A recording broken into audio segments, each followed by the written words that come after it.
So you want to make a difference in your church, in your family, in your community, in your business. In this video, I'm going to show you the biggest decision you need to make in order to make a big impact. So let's get to it. You recognize a problem, you see potential, and you want to make a difference. So what do you do? Now, there's one decision that you can make that is a bigger decision than any other decision. It will change your life and potentially the lives of those around you. If you want to make a big difference, this is the decision you have to make. You have to decide to become a leader. Now, that might shock you and it might even scare you a little bit. I know when I had somebody come to me and say, you need to be a leader, it freaked me out. I didn't feel qualified. I didn't feel ready. I didn't necessarily want that. And yet I knew deep down that I had to become a leader. If I wanted to make a big difference, I needed to become a leader. And what I'm going to tell you is that if you want to make a difference, you need to become a leader. Now, I understand you may say, well, I don't feel qualified. I don't really want to. I don't want to step on anyone's toes. And there's all of these apprehensions. But let me just say this. There is a leader shortage. And when I talk about that term leader, I'm not talking about everyone who says they want to be a leader.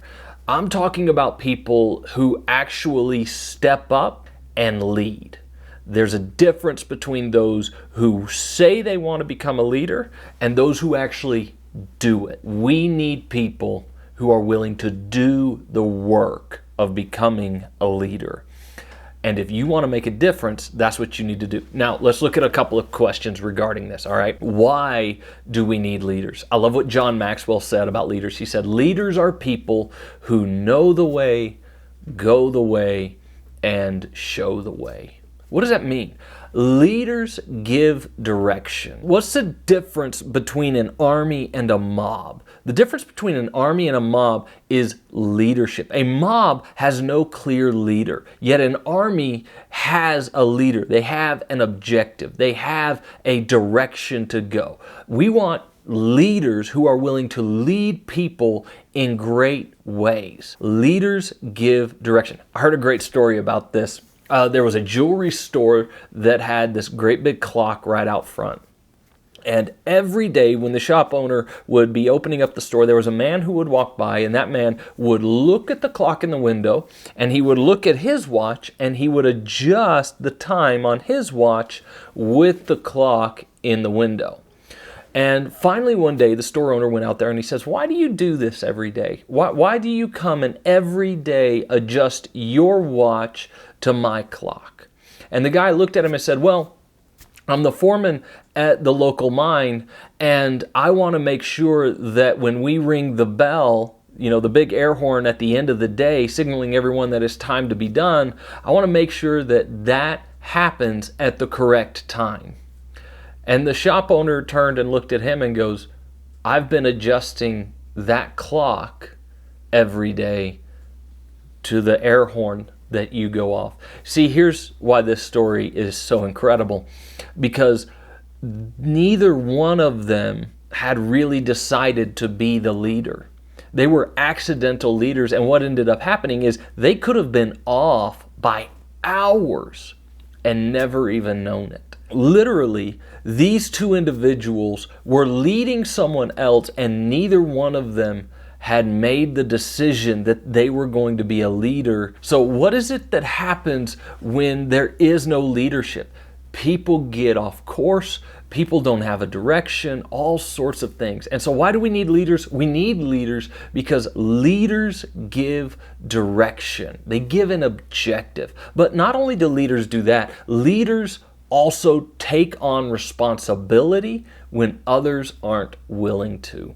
See, this is really important in this world. You know someone's a leader when they're willing to step into a mess and take ownership, take responsibility. It no longer becomes you have a mess, it becomes we have a mess. We need to fix this. Not they need to fix this. That's not a leader, that's a complainer. A leader steps into the middle of it and says, I'm going to take responsibility. See, when no one is willing to take responsibility, nothing happens. You end up with a bunch of people just pointing at each other. We need leaders who are willing to take responsibility. So, why do we need leaders? Because leaders take responsibility and leaders give direction. Now, you might be asking, well, what is a leader? And I love what John Maxwell has to say about this. He says this, he says, leadership is influence.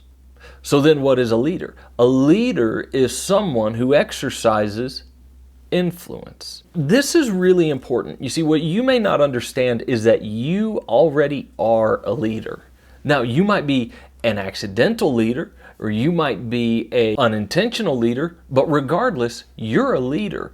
See, leaders have influence, and there is a chance that you are leading, influencing somebody. No matter who you are, no matter what you're doing in life, somebody's watching you. And the problem is we have a lot of people who are influencing people, but they are doing it by accident. They're doing it in a haphazard way. They're not intentional about becoming a leader.